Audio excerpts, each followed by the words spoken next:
What's up, sports fans? We are back with another episode. Jason Contraveos here with my co-host, Dean Stathopoulos. Hello, everybody.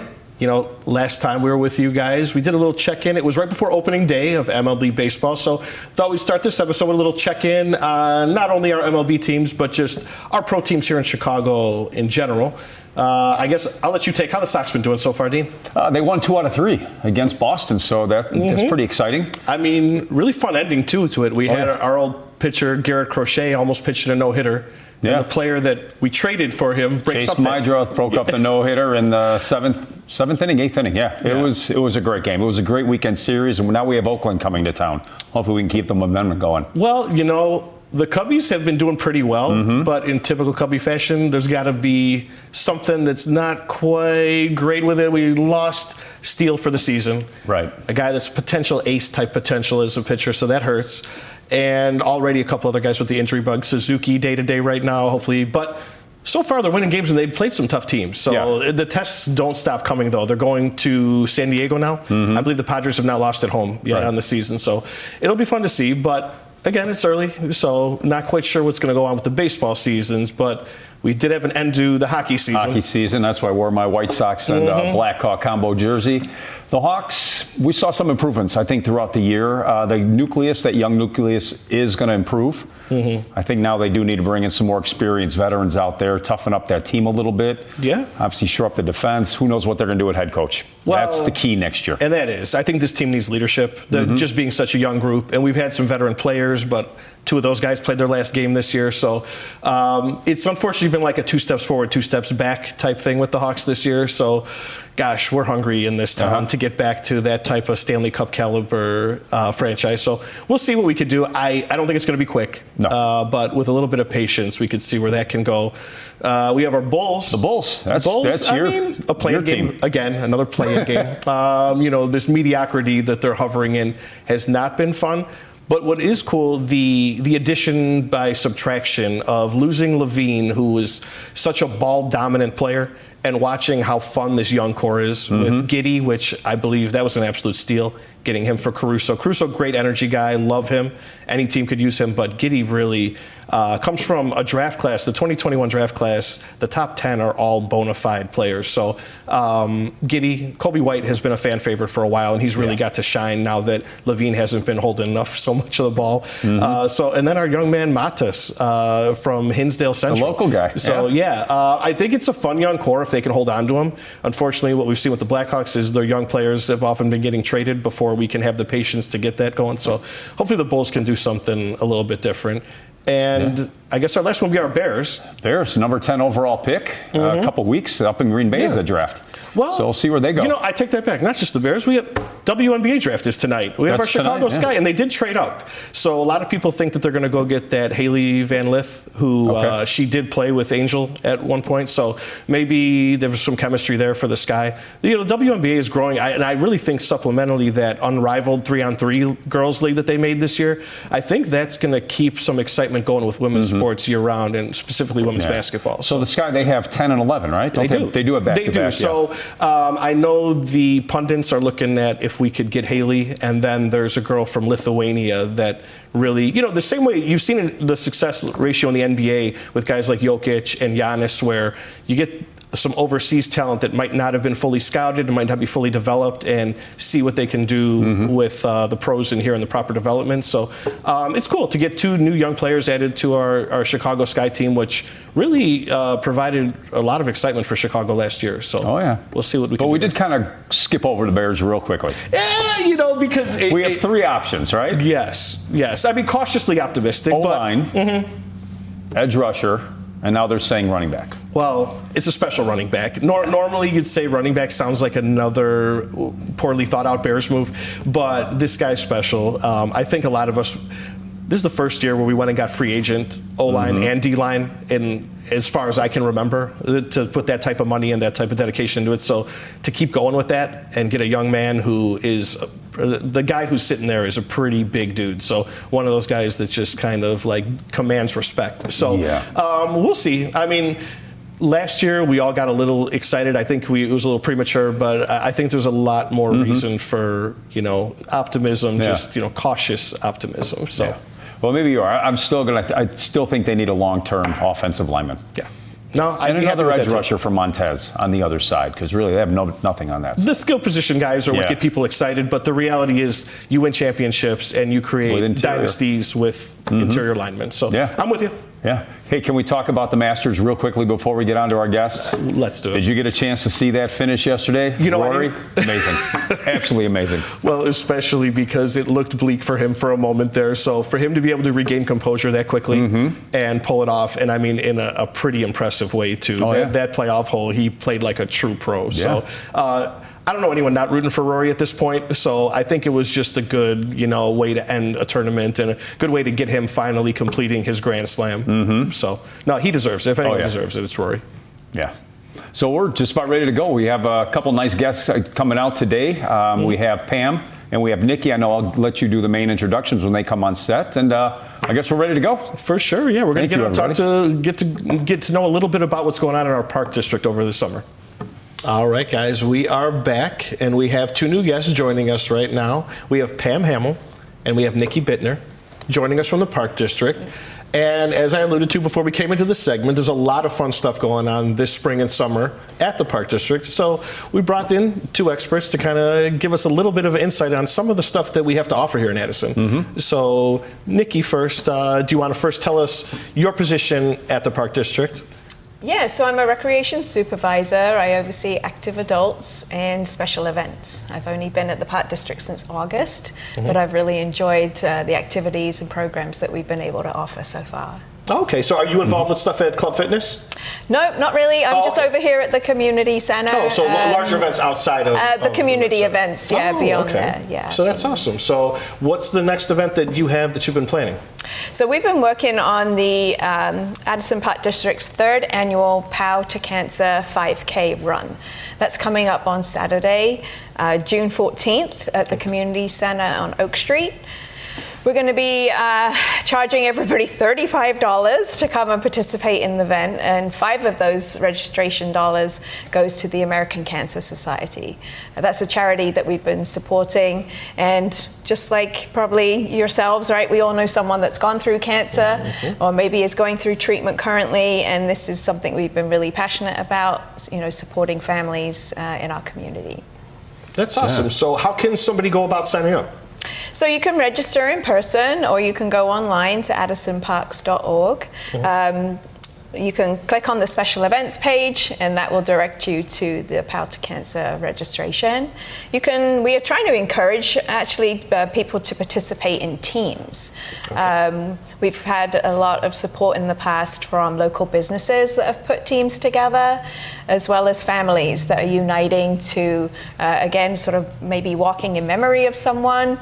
And actually my family is coming from the UK to support this event. My sister just recently overcame a breast cancer diagnosis, and so that's something we are actually celebrating as well. So it should be a good time. That's awesome. Well, that's a call right there to our local businesses and to all of our local families, whether Army Trail, Lake Street, North Avenue, everywhere in between. They're coming from the UK, so if she has family from the UK, I think we could band together. So no, I think that would be great. I think there's probably some of the sports teams that could get a group together representing. I think that definitely, like you said, families, businesses. I think this is something that let's call on the town. Let's call on our people here. Let's make this happen as big as possible. Yeah. I don't mean to come. No, go ahead. Did anybody catch the one word she did say? She said walk as well. Yeah. So anytime you have a 5K at that distance, it definitely does encourage walkers to come. You don't have to run it. Anything above a 5K.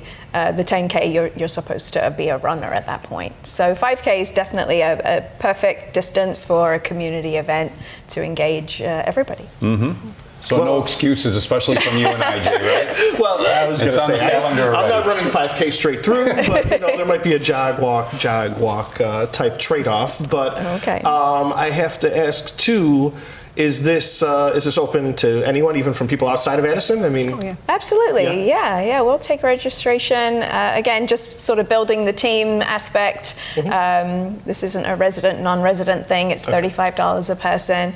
The registration does increase closer to the time because we do want to encourage people to register early. That way we can guarantee an event day t-shirt for them. Anything after June 1st will increase by $5, so that will take it up to $40 per person. So. And then let me ask, what was the participation? 2 years ago when we first had it, I know Pam and I, we spoke about it a lot, and then even last year, you were here for that, Nikki.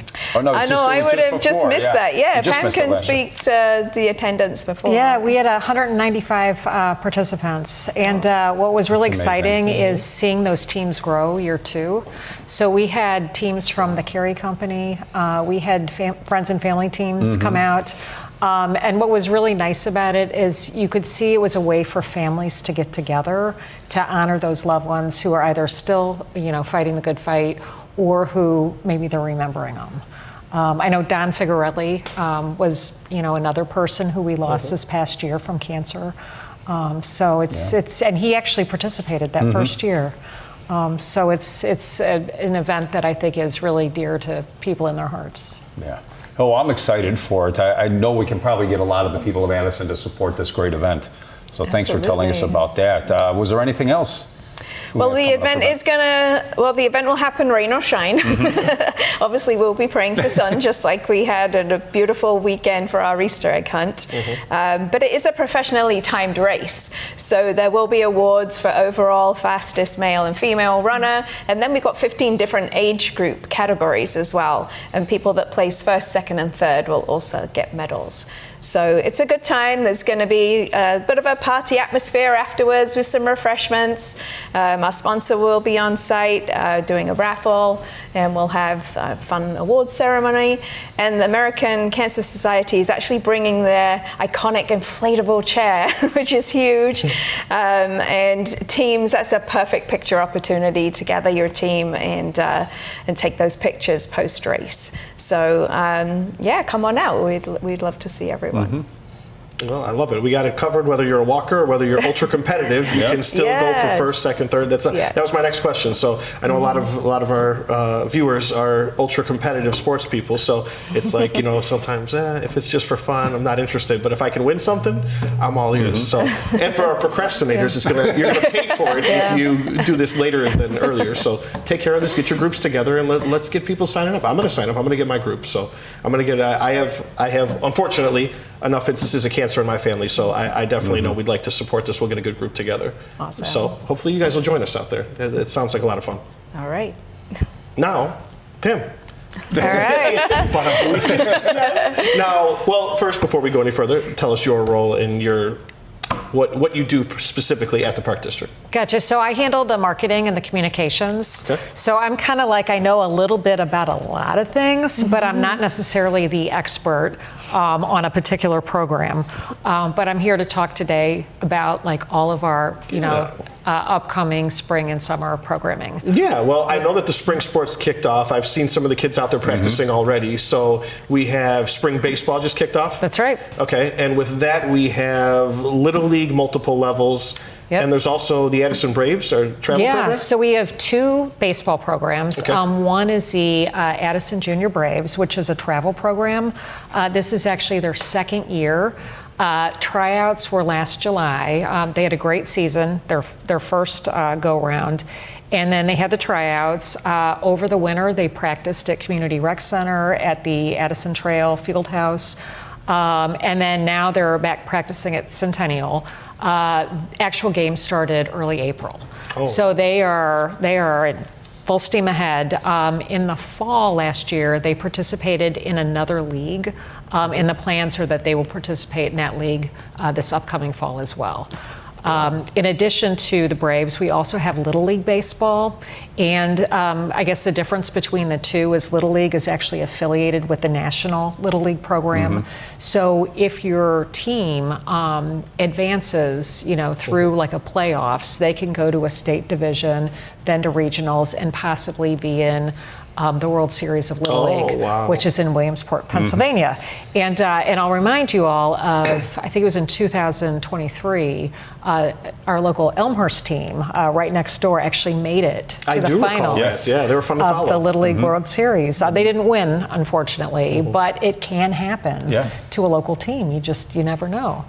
So we have those two programs, and then for girls, we have softball, which is also affiliated through Little League, and they also play for what's called the Carroll Stream League.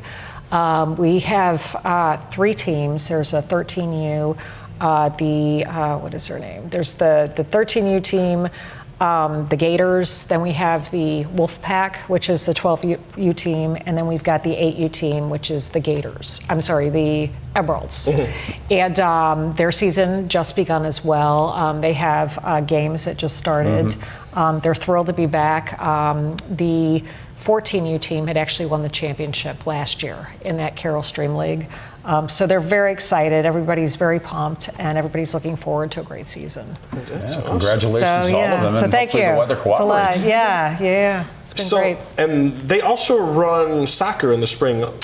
Right. So soccer is running in the spring. We end probably around after Memorial Day. And then it starts back up around August for the Fall League. And then that typically ends in October. So it kind of correlates with if you think of it as the school fall season and the spring season. So it kind of runs in those cycles. You're not going to play in the coldest of winter. Right, You're not exactly. going to play in the hottest of summer. Exactly. So it makes perfect sense. I mean, it gives you year-round soccer as close as you What are the age levels for the soccer program? So soccer is from preschool, which is 4 years old, all the way through 8th grade. Registration obviously already ended for the spring season, but like I said, it will start back up. We have a lot of participation. I think last year we had over 100 kids in that program for the fall. So registration for that will start with the release of our summer guide, which will be May 2nd. So even though it seems early, you don't think you would be thinking of fall soccer, coming up May 2nd. The earlier you register, the more it helps us create those teams. Because, we can have wait list, but, if we only have 5 kids, we can't create a whole team out of 5 kids, if that makes sense. Well, sure. Because there's so many kids and there's so many different ages. I mean, I know people that have moved to town recently that might have missed the cutoff, and then I know people that live in town that just life gets busy and they miss the cutoff. So when that summer guide comes out early May, you might want to jump on it and just make sure you get into the fall stuff so life doesn't get busy again and you forget about it or whenever it falls through the cracks. So no, I think that's awesome, and it's the same thing with the race. The more people that we know early on are going to sign up, the more that we can make sure we have the proper infrastructure and everything set up for that. So, no, that's awesome. I think it's like one of those, if we have a lot of kids, you don't want a team with 20 kids because then kids don't get the playing time. So that's when you're looking at, do we have to create another team for that particular age group? So the earlier the better. It really helps us with that. Yeah, no, our youth soccer program in town has really developed over, especially the last decade, and it's been really cool to see. I do a lot of work at the high school with the boys and girls, and just to hear the stories and to see so many of the people that are coming through and the younger siblings of the high school athletes that have the younger siblings going through it, it's really putting something that other neighboring towns have had a foundation that we're caught up now and really on that same level playing field. So it's awesome. I've heard a lot of stories firsthand from parents that really love it. So I'm glad that they have spring and fall to give you 2 options throughout the year. I did want to ask, we just had this past weekend and it was one of the better weekends we've had weather-wise, how that Easter egg hunt went. Oh boy. That was a ton of fun. Correct? Man, they worked me to the bone putting all those eggs together. Eggs did you stuff? Well, between the pancake breakfast with the bunny and our event just this past weekend, we were at like 4,000 eggs. So, it was a great time. We had, hundreds of people there. Check out our Facebook post. There's a short video up there as well showing the Easter Bunny greeting everybody and obviously having the families get involved. I think there were parents and kids running out there with bags. But no, it was a fabulous morning, and Addison Bank and Trust was a great community partner again and sponsor for us, and it really was a really good time. A lot of families just hung out, enjoyed the parks, and it was just a really nice way to kind of get into the feeling that summer is just around the corner. Yeah. No, I know we did talk, and you mentioned the catalog. Where can somebody find it? So to do the registration and find any other links? Gotcha. So the digital catalog is online at addisonparks.org. And then from there, you can click in, from our website, you can click into the actual registration portal. If you're not already signed up, you can add your family as a household. And then it's pretty seamless in terms of picking each, what member of your household is going to be participating. Because depending upon the program, there may be limits. You can't register somebody 15 for a program that's 12 and under. There might be some limits on those. Now, I don't know if this is technologically possible on that, but is it possible? Can you do alerts? So let's say you want to tag if there's a new program. I'm looking for 55 and over dancing lessons. Oh, you should have a chat with me then. Let's see, alerts. Let me think. I don't think we're there yet. Okay, just put it out there if it comes up. Hey, but we're offering line dancing, Dean. If you want to get in on that, let me know. Yeah, Jay doesn't know, but I'm officially old enough to join the active seniors. I'm not too far behind you. Don't worry. Well, I mean, I'm just doing my first bowling league this month too, so I'm taking baby steps into old man status. So we're getting there. Gosh. Well, it's not about us though. Let's talk about you guys. Anything else you want to let us know about Park District? Anything coming up? I guess kind of save the date is our Unplug Illinois. That'll be various activities going on in our parks to be determined. But Saturday, July 12th is a nationwide event here in Illinois. So. And I'd probably like to say thanks to the Addison Trail High School Key Club members. Cool. They served food at our Breakfast with the Easter Bunny event. They helped spread eggs at both the indoor egg hunt and the outdoor egg hunt. And are just a great bunch of students and volunteers, and we're just really appreciative of everything they do for us. Yeah, it sounds like the community's coming together well to support each other. Absolutely. And that's great to hear. So thank you, everybody around town. Ladies, we do appreciate you coming on. Thanks. Thank you. I know we'll ask you to come back when we have more updates on other programs. Jay? For sure. No, I mean, it's just a great update on what's going on here in the Park District. Now, the last thing I was going to ask you, are they still sending to residents like a paper version of the guide, or is it all digital now? No, it's all digital. Yeah, I mean, that's a lot of trees, so I'm not arguing with that decision. So. Yeah, so I think there's two parts to it. Okay. One is kind of that environmental steward piece, trying to, not eat up so many trees. And then two, if you actually look at how people are registering, mostly they're coming through their mobile devices. So it just makes the most economic sense to publish digitally. Okay. So, yeah, for those of you that in the past have been in town long enough to get that delivered on your doorstep, don't look for it. We're gonna have to go online, but you'll find it. And it is very user-friendly because I was guiding my sister-in-law through it, and yeah, it's very easy to search and look through everything. So I'm glad you guys put that together for people in the town. Yeah. So, no, thank you guys for coming on. I can't wait to keep up with you guys, and I'm going to sign up this weekend for the 5K. Yeah. Awesome. Yep. Thanks so much. Thank you very much, you guys. Thank you, guys. All right. Well, that was awesome checking in with Pam and Nikki from the Park District. So a lot of fun stuff going around this town, and it's just cool to kind of give people a glimpse of it. Today, I'm very excited wearing my favorite player, Ken Griffey Jr. jersey. And a lot of people don't know, I'm a big memorabilia collector, baseball card collector, and a fun event that we put together started last month. This is going to be our second version of it. Plan to do it once a month on the third Thursday of every month. So April 17th, which is this upcoming Thursday, we're going to have what's called a baseball card trade night over at Muggs and Manor. And what's really cool, the first time we had it, we didn't really know what to expect, who would show up. We had 25 guys show up that first time, bringing all types of collections from vintage to Jaden Daniels, Caleb Williams. All sports were represented, all genres were represented, stuff that was $5 to stuff that was $5,000. And if nothing else, if you just want to come see some cool collections, this Thursday, we're going to do it 7 p.m. till 10. Again, April 17th, we're going to be at Muggs and Manor. Please, I think you guys come out. And if you're a card collector or a memorabilia person, bring your stuff out there, because there was some wheeling and dealing going on and some really good trades that we got to watch, myself included. So, Dean, I know there's another event you got coming up too. Yeah, and actually I'm really excited about that trade night. Unfortunately, I couldn't make that first one. I think I had a fantasy baseball draft that night. But I know a buddy of ours, Jay, Yes. he brought a couple nice Jordans that I've been looking at. I think he moved them that night. Yeah, but hey, he's always Hopefully getting more. He's always got Jordans.